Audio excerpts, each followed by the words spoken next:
Welcome to ROUEN Unusual. Today, I take you to an ephemeral curiosity of Rouen, the statue without a statue.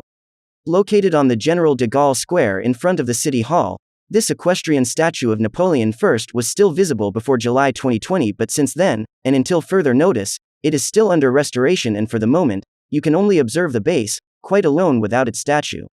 So why tell you about a statue that is no longer there? First, because this statue is coming back, and then there are unusual things to tell. The first is that it is rare to see the Emperor Napoleon I on a horse. So far, only 6 equestrian statues have been identified in France. The second is that the orientation of the statue was not chosen by chance. Indeed, the emperor's gaze is turned towards a magnificent monument of the city, the cathedral. The third concerns the bronze, metal used for the manufacture of the statue, which would come from Austerlitz cannons with which the pendulums of the Hôtel de la Monnaie were melted. Finally, fourth and last thing, the statue is inaugurated on Napoleon's birthday, August 15, 1865. Wait, it's not over, because this statue contains a secret to be discovered in the next podcast.